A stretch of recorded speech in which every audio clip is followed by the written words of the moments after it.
Assalamualaikum warahmatullahi wabarakatuh. Perkenalkan, nama saya Putri Azara, NIM 2210543007. Baik, pada kesempatan kali ini saya akan menjelaskan materi IS-Curve yang merupakan salah satu konsep penting dalam ekonomi makro, khususnya untuk memahami keseimbangan pasar barang dalam jangka pendek.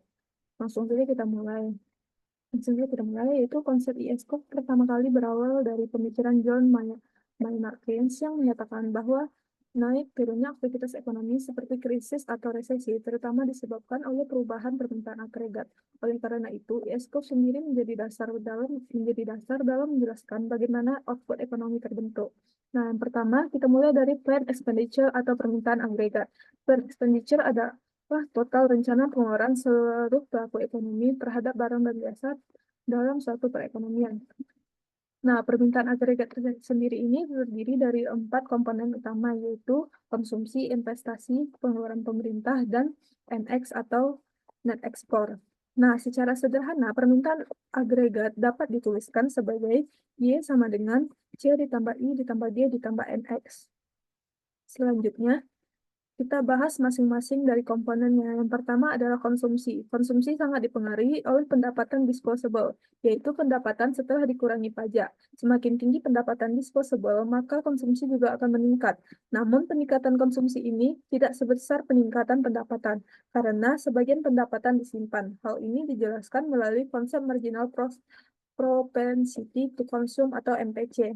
Kemudian yang kedua itu ada investasi. Investasi sangat dipengaruhi oleh tingkat suku bunga real. Ketika suku bunga real tinggi, biaya pinjaman menjadi lebih mahal, sehingga perusahaan cenderung menunda investasi. Sebaliknya, ketika suku bunga real rendah, investasi akan meningkat. Selain suku bunga, investasi juga dipengaruhi oleh ekspektasi pelaku usaha yang oleh Keynes disebut sebagai animal spirits.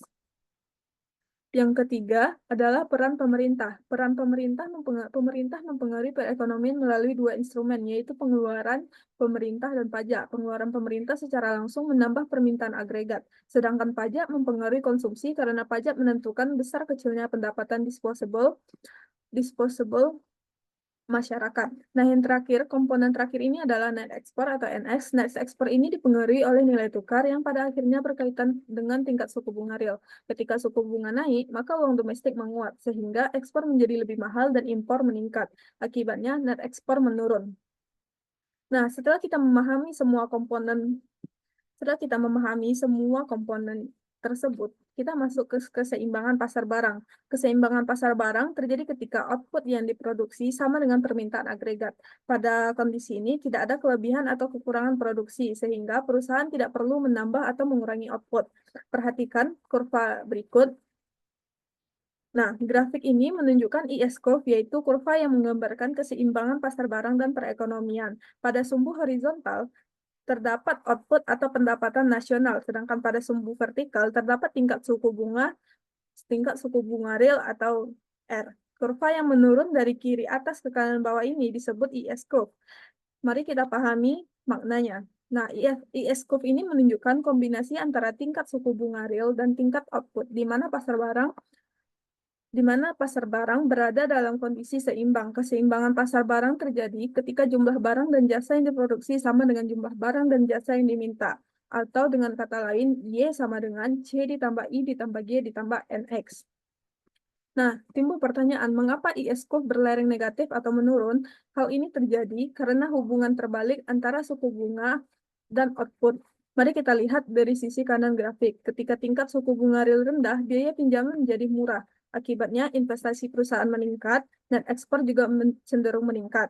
Nah, peningkatan investasi dan ekspor ini akan menaikkan permintaan agregat sehingga output keseimbangan meningkat. Itulah sebabnya pada suku bunga rendah, output berada pada tingkat yang lebih tinggi.